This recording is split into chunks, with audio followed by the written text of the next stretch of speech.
Life Management Science Labs would like to acknowledge that we live and produce this podcast on the traditional lands of the Wurundjeri people. We'd also like to acknowledge the traditional owners of the lands of our listeners and our international colleagues. We'd like to pay our respects to their elders, past, present, and emerging.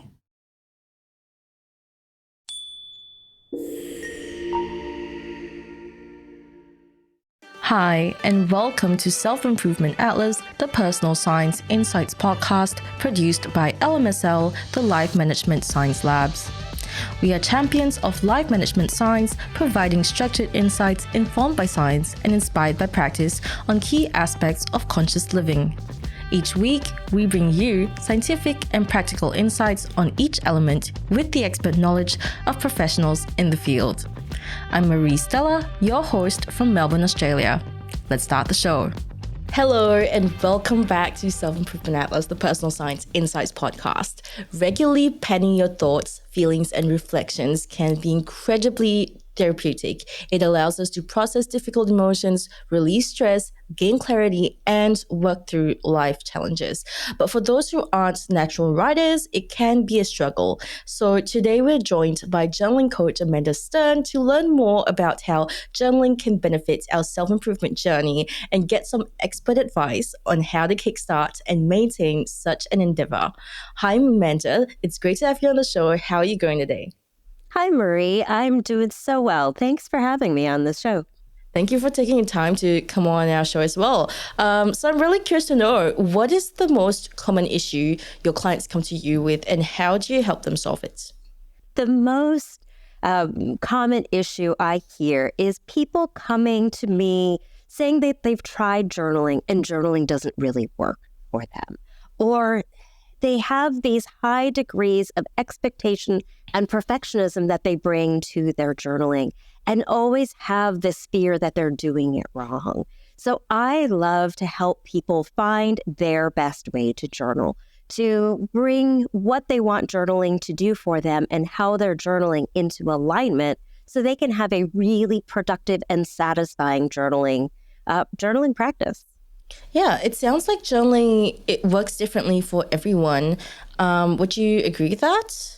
Absolutely. There are so many ways to journal. And what gets people, I think, is that for folks for whom journaling isn't intuitive, what do you do if you want to start a practice? You go on the internet and you look for how to journal, right? And then you skim through all the millions of pages out there and pick something to try.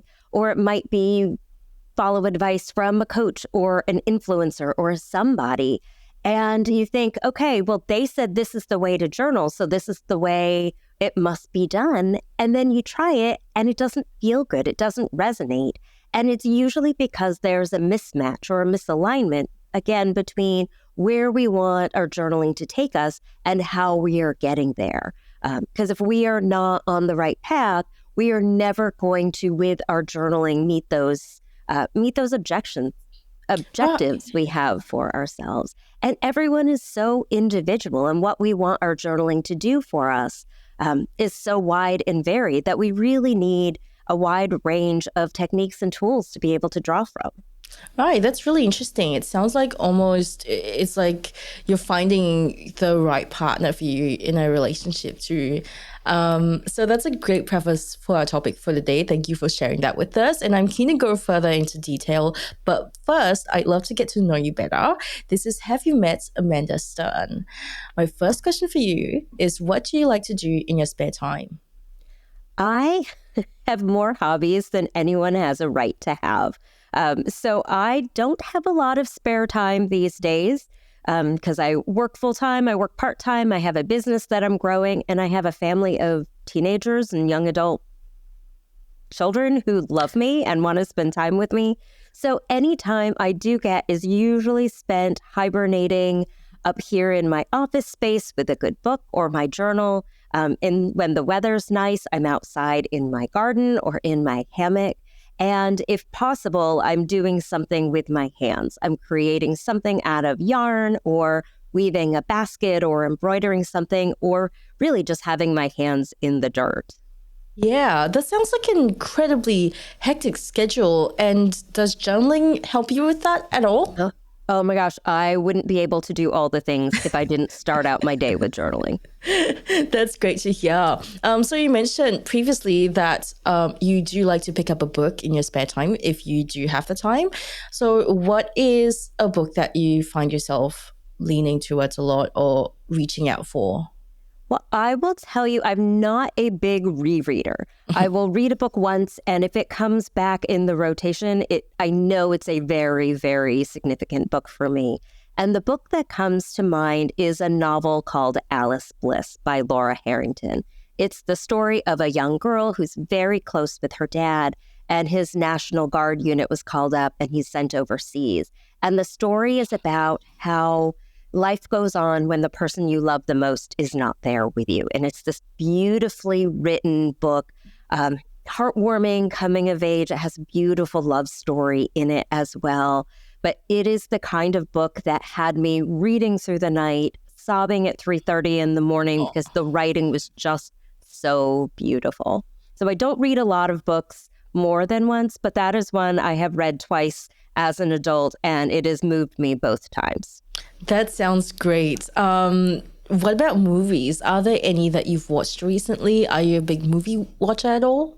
We do lots of Hallmark movies this time of year. It's, we're just getting through Christmas. So we have watched, I think, just about every Hallmark Christmas and Hanukkah movie there is. So that's what my husband and I do together in the evenings when we do get a spot of time, is watch our way through Hallmark. And which Hallmark movie do you personally find yourself looking forward to the most? Yeah, we seem to think that the Hanukkah movies are the best Hallmark holiday movies. So this year's was Round and Round. That was very good, about a girl who's stuck in a time loop on the seventh day of Hanukkah. Love Lights Hanukkah is our other favorite. So yeah, we don't discriminate. We watch all of the movies, just to be fair. Okay, that's really interesting. I've actually never watched a Hallmark Hanukkah movie before. I think actually the only Hallmark movies I've ever watched are the Good Witch series. If you've ever watched those, I don't know. Yeah, then I don't think they're Christmas movies, but it has that aura of the holiday spirit just a little bit, because there's this little bit of magic that's not really that in your face. It's not very apparent, but there's this implication of a little magic, and I feel like that encapsulates the holiday spirit very much so. So I definitely will have to check out Round and Round at some point. Are you listening to any podcasts at the moment? Yeah, so there is a podcast I've just started getting into called the Projector Movement podcast. It is a human design podcast specifically for human design projectors. And I've really dove into human design this year, and that podcast has just really resonated. Okay, that's really interesting. What exactly do they cover? Yeah, so they cover all kinds of hints and tips about how to manage your energy as a human design projector, to be that kind of energy type, just how to find success, how to show up in the world, how to decondition so you can live your most authentic, best life. And what does it mean to be a human design projector? Yeah, so human design is a system that combines astrology and the chakra system, the Kabbalah, the I Ching, a bunch of other things, and pulls them together and gives you really an energetic map of how you're wired based on your time and place of birth. So similar to astrology, but also very different. And it's been really fascinating to dive into and look at the way I'm naturally wired and what I can learn from that about how to move my life forward and how to live in a way that feels really authentic and true to who I am. Right. That sounds really interesting. Thank you for sharing that with us. You're welcome. Now, my last question for you is, do you have a role model either in your professional or personal life? I have so many role models, but I will say today what comes to mind is my daughter. I have a 19-year-old daughter here at home who has had some challenges in life. and has really taught me the power of continuing to show up, even when you don't want to show up, continuing to do your best, and that our best can look different every day, and that's okay. For sure. That is so sweet. And it's really incredible how sometimes people who are far younger than us can teach us so much. And it sounds like you've done a great job at raising her. So props to you for that. I mean, if your role model is your child, you must have done something right. Thanks. So thank you for sharing that with us as well. I feel like we got to know you a bit better. So I think we're going to move on to the interview section now. And my first question for you is something that we like to ask all of our guests, as this can differ from person to person. So we'd love to hear your thoughts. How would you define personal development? Yeah, this is, I'm sure it's not what it says in the dictionary, but when I think of personal development, I think about learning and growing and becoming a better version of me. And I think about all of the stuff of personal development, the listening to podcasts, the reading the books, the learning, the growing, the using my journal to synthesize it and pull it all together. So for me, personal development is all about becoming the best version of me that I can be. 100%. And we're definitely not looking for a dictionary definition here. We love hearing everyone's thoughts. You know, it means different things to different people. And it's really interesting, the answers we get with these questions. And it also helps to, you know, set the base or the foundation for whatever we're going to cover next. So thanks for sharing that with us once again. And how would you define journaling? Yeah, so journaling is as simple as we want it to be and as complicated as it could possibly be. So journaling can be sitting down and writing out our thoughts. Journaling can be planning our day.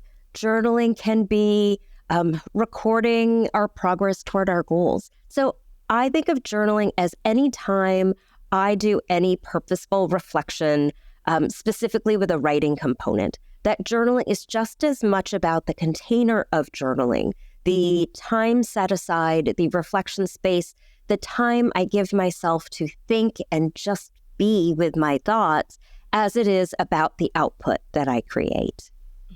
And how do you think journaling contributes to our personal development? Yeah, journaling is the absolute best way that I know to learn who I am, to synthesize everything I'm learning, to figure out how all the pieces fit together, to figure out what is worth keeping, where I'm learning, how I'm growing, to measure my progress, and to really be able to see my growth. It is so easy in the day-to-day to just feel like we're not making progress and that we're trying really hard and we're not going anywhere. But journaling gives a place to go back and revisit and see where I started from so I can compare now where I am and how far I've come. And what are some of the core elements or objectives to journaling? Yeah, so this is where I always say it depends on what your goals are, because I think everybody listening can agree that journaling is important or valuable, or they could see how it could be valuable and important. But there are so many different ways to go about it, and there are so many things that journaling can do. So for me, I love to use my journaling to become more comfortable with my thoughts and feelings, to better understand them. I have a whole lot of stuff that happens up here every day, and being able to write it out in my journal gives me a little bit of space. I always say there's just enough space between my brain and the page to get the perspective that I need. That being able to get the thoughts out of my head and onto the page really helps me see and understand what's going on in there, to be able to pick them apart and think, do I really believe this thought that is coming up? To be able to look at the feelings that I'm experiencing and figure out where they're coming from. You know, am I really angry? Am I disappointed? Am I resentful? right? All of those feelings can present the same way. So being able to use my journaling to tease that apart and to really understand myself better has been critical. Likewise, I have used my journal to really set myself up for success in the day. I have a process that I can talk about later that involves some planning and thought capturing, but then it also involves reminding myself of what's most important and setting some intentions for the day and being able to really think clearly about what is most important and how I'm going to make that happen. So there are so many ways, again, to journal, from gratitude journaling to tracking our progress to just capturing the memories and the stories we want to keep, to processing how something went. Maybe it's at work and we had a big project. Being able to reflect on how that went. What can I learn from that experience? So I will take a step back and just go back to what I was saying about how really getting clear on what we want our journaling to do for us can help us find the pieces that will help get us there. Completely. And it sounds like when you put your thoughts and your emotions out onto a page, it sounds like you have more space in your brain to think, to reflect on why you're feeling a certain way or why these emotions tend to come up for you. We're all humans and we all experience undesirable emotions at certain points. And, to question why, to be able to question why is probably like an integral part of personal development too, and to figure out like where it stems from and how to move forward. It sounds like journaling could help with that a lot, like you said. And I love how you said help us move forward, because for me, that is the whole point of journaling. The point of journaling for me, while it feels good to do the actual journaling, the whole point is to move my life forward. And if my journaling isn't doing that, then I feel like I missed the mark. Yeah, completely. So could you share some examples of how journaling has helped individuals, be it your clients or even yourself, overcome some challenges and achieve their goals and move forward? Yeah, I will share first and foremost that journaling helped me survive and thrive through a divorce that I didn't want and didn't see coming. I have had the luxury of being a longtime journaler. I found journaling when I was an angsty teenager, and I journaled off and on through my life. And so that practice, while it hadn't been active for quite some time, was always in the back of my mind as a tool that I had access to. So about 9 years ago, my husband came home one day and told me he had decided he would be happier not being married to me. And like that, my whole my whole trajectory was blown off course. And I knew then that I had a choice to make. I could allow myself to spiral into negativity, or I could reach out and grab hold of every good thing that came my way. And that's what I chose. And I started with my journal. And I made myself write what I was grateful for. And I will tell you, Marie, it was really hard because I didn't feel grateful for much. But I came up with 8 things. And I thought, if I can be grateful for 8 things on this hardest day of my life, I am going to be okay. And I used my journaling to really rediscover who I was, what I wanted my life to be, how I was going to get there, and really used it to craft this life that I love. And my story is not unique. I know of so many people who have improved their relationships through journaling, who have improved their relationships with themselves. I think of a friend of mine who I journaled with, who came to terms with her body and developed a better relationship with her body. And I remember when we started journaling together, she would talk about like, oh, I don't like this part of my body, and I don't like that my body can't do this other thing. But the more we journaled together, the more she realized, oh, I'm not being very nice to my body that supports me and sustains me and makes it possible for me to do all of the things that I love to do. She's like, I don't take very good care of it, and I drag it around, and I get mad at it when it won't do what I want it to do or fit into these jeans I want to wear. She's like, but I'm really developing this sense of compassion for my body and a better appreciation. And that was very, very cool to see. For sure. Those are really, really interesting examples and really inspiring too. And I feel like with the gratitude journaling or like penning down what you feel grateful for, that really helps to solidify, all of these things that you might have like passing thoughts about in your head. And the mindset is a powerful tool. And to solidify that like positive side of your mind, especially when we are in a space where we are just so susceptible to negativity and spiraling. Having that like tangible gratitude, if that's even a term, but I'm making it a term now. It's tangible gratitude, like that helps a lot with making it feel a bit more real, and it gives us like a reminder. So that's really interesting how it works in both your life and the friend that you've just shared with us. So are there any specific journaling techniques or prompts that tend to be particularly effective for personal development? Yeah. So I think of 3 basic techniques that should be in everybody's toolbox. So the first one of them is stream of consciousness writing or brain dumping or free writing. This is just the act of putting pen in hand or fingers on keyboard and recording whatever is in your head, whatever comes up. And this is really helpful to put the pieces together. That, sometimes we have these thoughts in our head and we kind of think around the hamster wheel and it's hard to make sense of them when they're in our heads. But somehow, as we're writing, the meaning comes together and it's easier to see where everything fits. So being able to have a practice like stream of consciousness journaling where we can just take the stuff and park it on paper so we can pull it apart is really beneficial.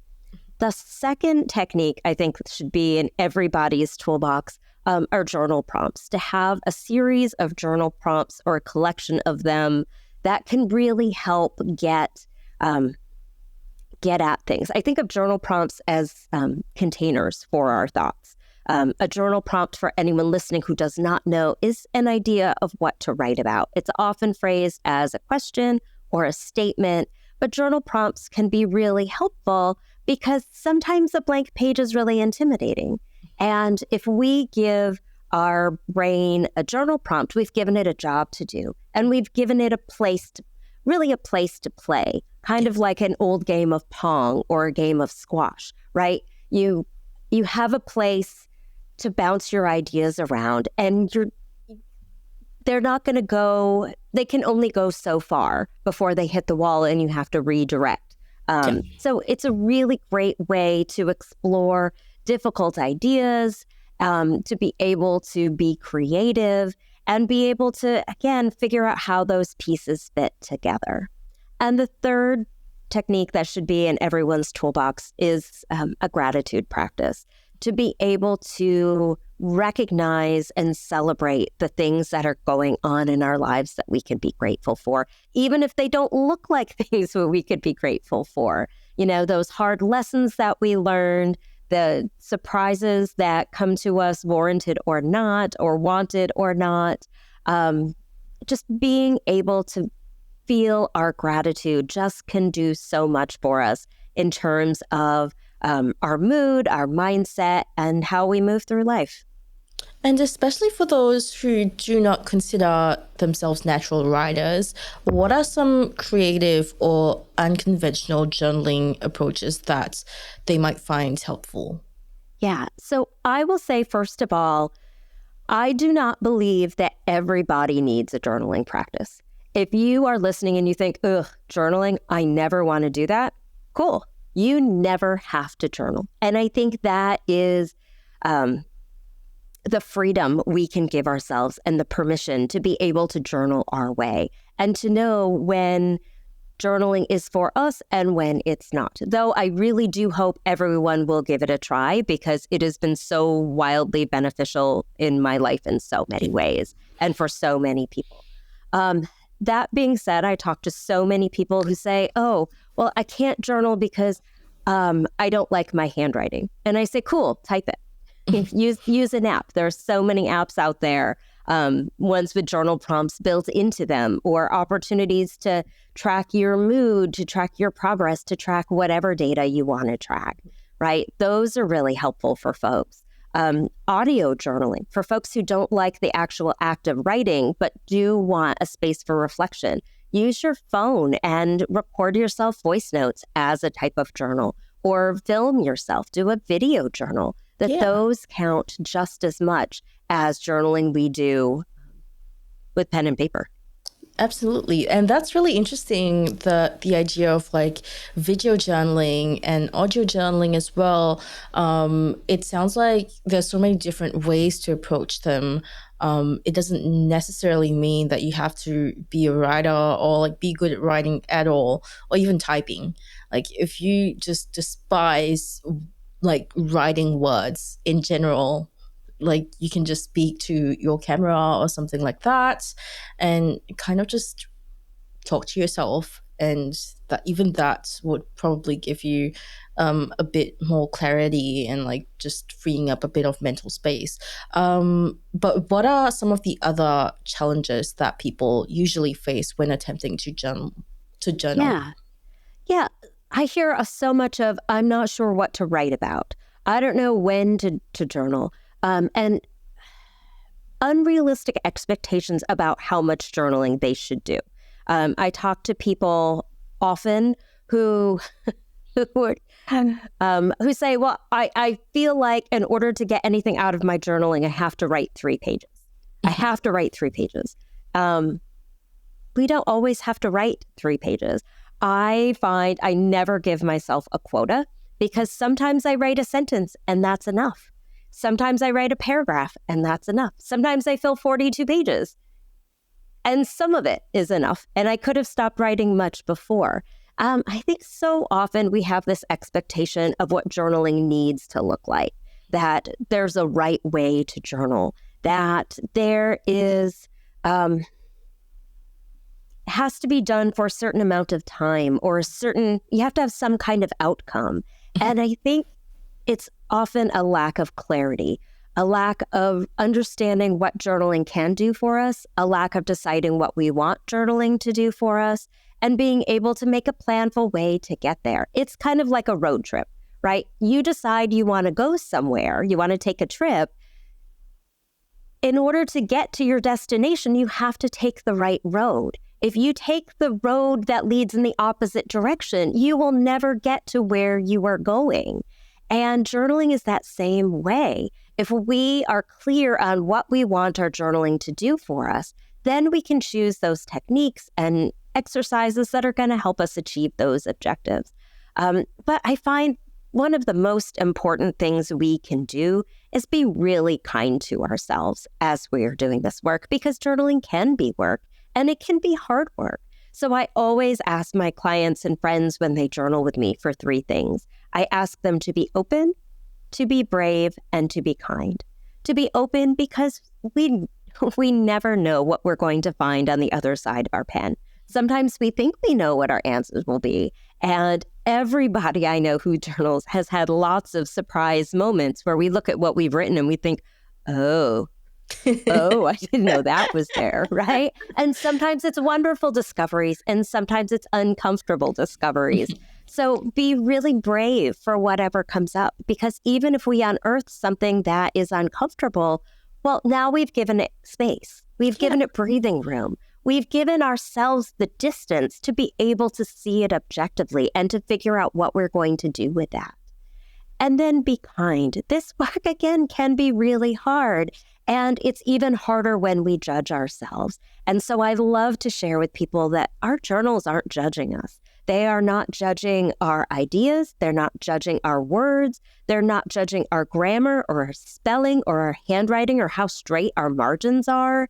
And so many people, when I say this to them, they get this look on their face. It's like, oh, well, I never thought of that. And I've seen people's like shoulders drop a couple of inches and breathe sighs of relief because there's so much judgment that so many of us bring to our practice, which is so counterintuitive. Our journaling is there to help us. And if we are putting our own judgment in the way, we are just putting up barriers to our success there.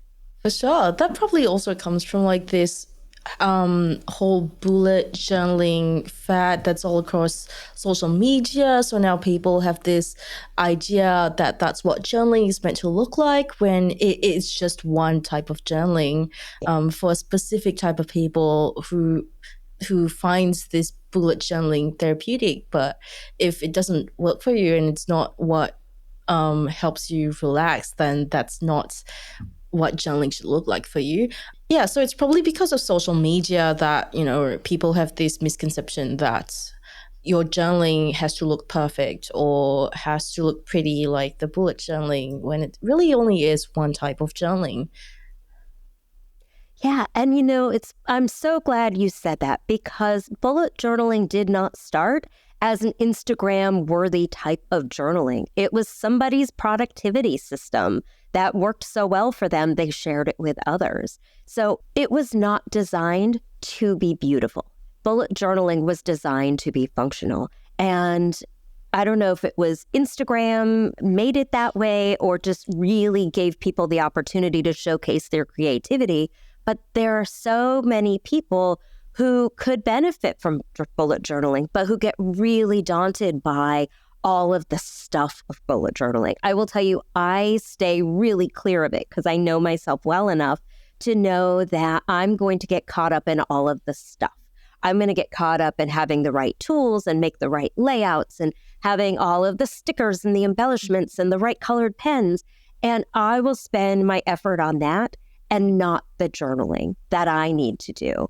And so it goes back to being really clear on what we want our journaling to do for us. For some people, their journaling is a creative outlet where they can create art. They can make beautiful pages in their journals.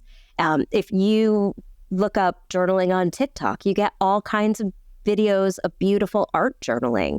And for some people who don't like to express themselves in words, art is the best way to do it. I think of my mother who does not keep a journal as we know it, but loves the idea of art journaling. And I showed her some art journaling I had done in a course last year. And she said, oh, well, I would like to journal like that.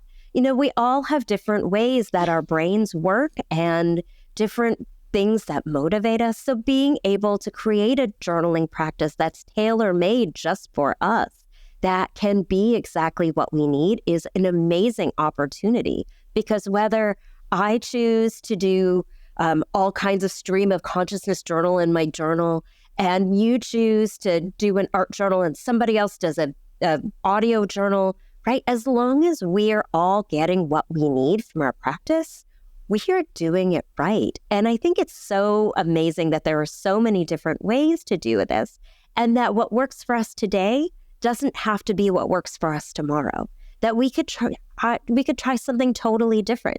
I mean, each morning when I wake up and grab my journal, part of my process is thinking through, well, what do I need today, right? And sometimes it's, well, I have all these thoughts I need to capture. Sometimes it's, oh, I want to write about the weird dream that I had that I still remember while I still remember it. And sometimes it's, oh, there's a lot of heavy stuff here that I need to really synthesize. And so knowing how I feel and what I need can help me pick the right way to go about journaling on that particular day. And again, if how I journaled today looks different than how I journaled yesterday, that's okay. Completely.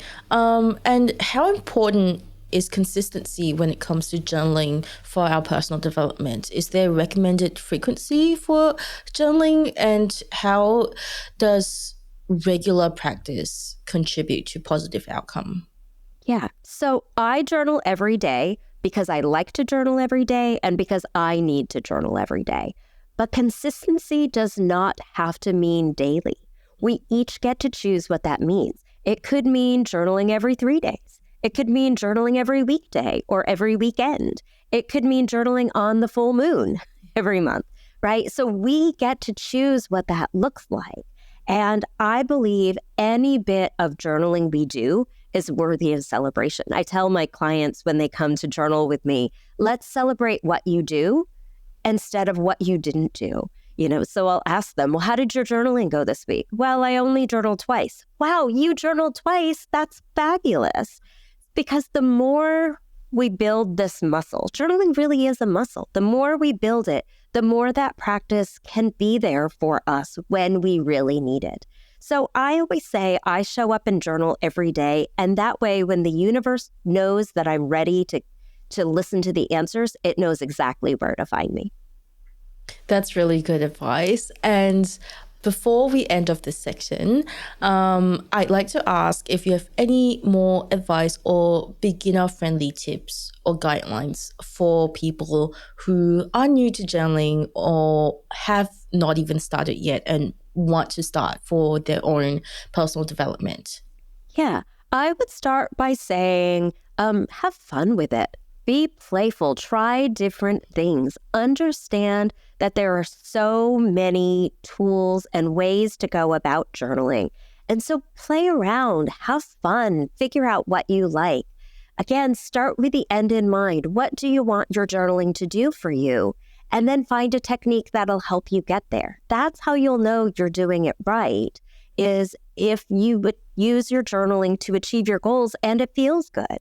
If you are journaling and you think, I don't like this, cool. You don't have to journal that way, but keep trying. Take what you like, take what resonates, leave the rest behind, but really give yourself the opportunity to play and discover, because you might surprise yourself. Yeah.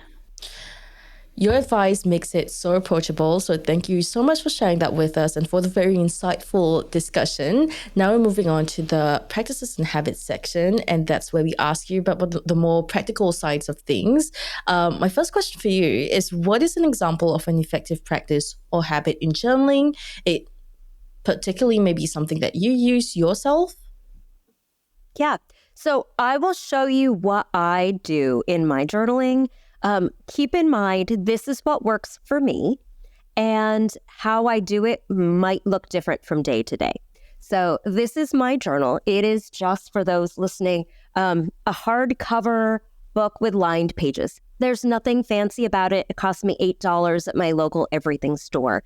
This is the place I usually start, and I use it to dump all of the thoughts from my brain onto the page based on how cluttered my brain feels and what I need. So I journal in the morning because that's where it fits best in my schedule. And I write until I feel like I'm done. Sometimes it's a sentence, sometimes it's a page, sometimes it's 5 pages. But again, I don't give myself a quota. I just write until I'm done. And then I have this clipboard where I keep my 1-pager. This is a sheet that I created for myself based on what I needed out of my journaling. And it's got my schedule for the day. It has a place for a short to-do list. It has my habit tracker. And then it has a place for me to remind myself of what's important to me. I remind myself of the word of the year, my word of the year, which in 2023 has been nourish. And by writing that out each morning, it reminds me, oh yeah, this is important to me. It's important to me to nourish myself. So how am I going to do that today? I write my ikigai verse or my personal mission statement so that I keep that top of mind, so I remember what my purpose is here. And then I write my new moon intention, because if I don't write these out every morning, I will forget that they exist. So it's a way for me to remind myself of what's important. And then I have some intention setting questions that I ask every morning. And it's a way for me to decide what is most important through the day and how I'm going to make it happen. So I ask questions like, what is the most important thing for me to do today? How can I show up as my best me? What does my soul need today? How will I feed my mind today? How will I take care of my body today? And who do I need to connect with today? That this series of questions, asking myself on the regular, really gives me an opportunity to learn about myself, to identify and track patterns, and really set myself up for success. That's really detailed. And it sounds really tailored to you and your needs as well. So were there any challenges when you started doing this practice? Yeah, so this one pager I created was definitely a work in progress. And it came about because of those intention setting questions I created for myself. And I created them because I felt like I needed a little more intentionality with my practice. So I wrote them on the inside cover of my journal, and they just came to me as I thought about what I need from my practice. And I would write them out every day. I would write, what is the most important thing for me to do today? You know, like I'm in grade school, write the question and then answer it. And one day I was running short of time and I thought, I wish I had a printable. So it was much faster. It went from putting those 6 questions here to adding my schedule, to adding my to-do list, to building in my habit tracker. There's a place here for me to do a gratitude practice, for me to record the weather and the phase of the moon, because I think it's interesting to track them. So it's become a data collection sheet. I've added the things I want to remember, my word of the year, my Ikigai verse, and my new moon intention. I have a place there originally designed for if I pulled a tarot card or an oracle card that I could write about that. But sometimes I use that space to write an affirmation or something I want to remember. So it's been very cool to design this for myself. So it is 100% tailored to me and what I need. And I love to give myself the flexibility of doing this however I want. I have some days where I do the whole sheet. I have other days where I write the date on top and I do my schedule. I have other days where I answer some of the questions, or I just remind myself of those 3 pieces that are most important and then track the weather. So I show up every day to journal, but I give myself a lot of flexibility on how that gets done because I'm a different person every day and my journaling should reflect that. Yeah, for sure. And that also sounds like with all of the, like with your printable specifically, and doing this every day, filling it out, like, and giving yourself the flexibility to, like, it gives you enough routine to start your morning, to get the momentum going, but not to where you feel bad if you haven't filled out the entire thing. So it sounds like you've got a really good mix in there. So thank you for sharing that with us. And I'm sure it'll give us a lot of ideas on how to start our journaling practices. Now we're moving on to the questions from the audience. And our first question is, why do I only journal when I feel down? Ooh, why do I always journal when I feel down? Oh, why do I only journal? Oh, why don't we only journal? Okay, great. This is a fabulous question. So for me, I found journaling. My story began when I was having a really hard day and needed just some way to feel better. I needed some kind of an outlet. And there's so many of us who have found journaling that way and have used it for that. And if that works for you, fabulous. I am so glad that you have an outlet. And also, if we only journal when we're upset, we are missing out on so many benefits. We are missing out on the joy of celebrating what's going well in our lives. We are missing out on being grateful and expressing our gratitude and really taking the time to feel it. My favorite way to do gratitude, I'll just throw this in here for anyone listening who has thought, a journaling, like a gratitude journaling practice doesn't really do it for me, because I think it's included in so many practices and in so many planners where it's like, what are 3 things I'm grateful for? And it becomes something we do just to check the box. So I love to ask myself 3 questions. I ask myself, what am I grateful for? Why am I grateful? And how can I show my gratitude? So those 3 questions, yes. Oh, I love that look on your face. That is the look that I get whenever I share it. Just like that last question of how can I show my gratitude really gives it really frames that out and moves it from, oh yeah, I'm grateful for my home to, oh, I'm grateful for my home because it provides a safe place for me to be accepted and feel comfortable, and I can be authentically me in this space. So how can I show my gratitude? By being authentically me, by developing routines that support me in that, by keeping my home clean so that when I walk in, I want to be here, right? Just changes so much and adds so much depth to our practice.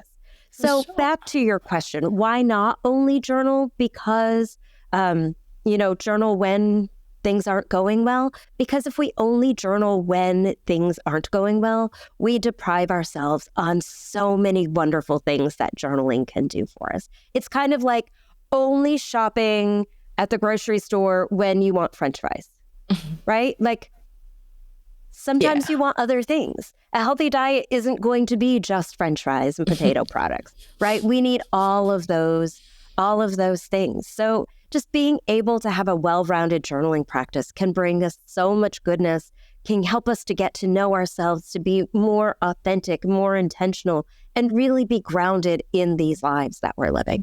Yeah, the questions you supplied, the question change were like they sound a lot more thought provoking as well. They really make your mind work to figure out why, and that's something that you do when you try and figure out the reason for your more undesirable emotions as well when you feel down. So why not do it for gratitude? That makes so Yeah. much sense. And our second question is, how do I make journaling a habit? I've tried setting a time, but my life is too chaotic for it. Okay. So I always say the best time to journal is the time you're going to journal. For me, that's first thing in the morning. Because that's what works for me right now. For years, I was a before bed journaler. So I would say try a whole bunch of things. Carry your journal with you. I would say see what you can stack it with, right? Do you drink a cup of coffee in the morning? Can you pair your journaling with your coffee?